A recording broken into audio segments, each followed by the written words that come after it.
সবাইকে আজকে আমরা আবার ডিপি কাজে বেরিয়েছি নেতাজি পাড়া বাস স্ট্যান্ড এইদিকে এই সবে বেরোলাম আমরা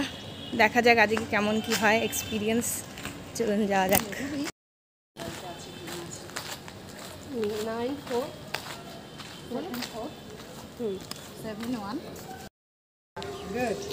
তো এই যে ওই কারণেই আমাদের আর কি মেনলি আসা যে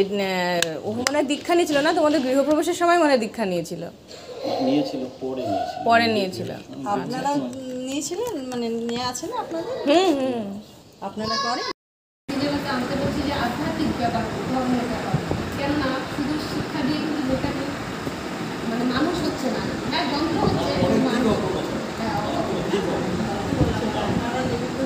শিক্ষা জগতেই আছেন শিক্ষার ব্যাপারে কথা আর আপনাদের মানে কিছুই আমাদের বলার কিছুই নেই আপনি খুব ভালো করে জানেন এখন কী ধরনের শিক্ষার প্রভাব চলছে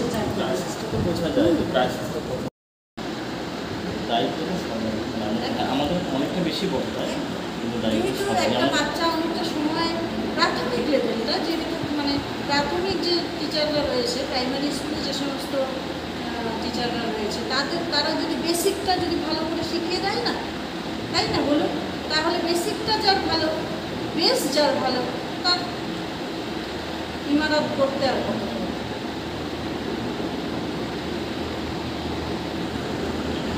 যাই হোক আপনাকে হয়তো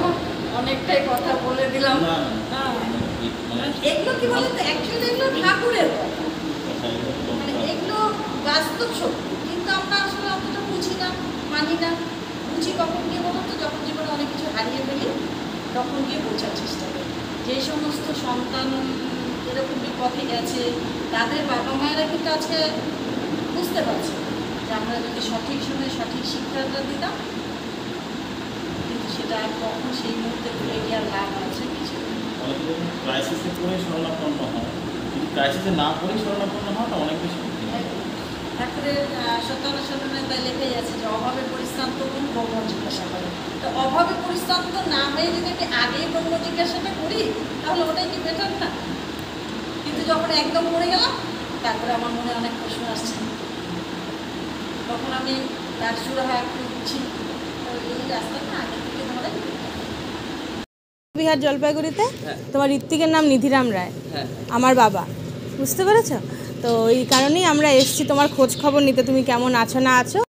আমার কাছে দীক্ষা নিলে কিন্তু আর কিছু বেশি করার নেই যজন যাজন ইষ্টবৃত্তি এই দেখো আমার মাস্টার্স কমপ্লিট হয়ে গেছে নেট কোয়ালিফাইড হয়ে গেছে ঠিক আছে আমার তো দরকার ছিল না এখানে এসে তোমাকে বলার আমার নিজের কোনো লাভও নেই ঘটনাটা হচ্ছে আমি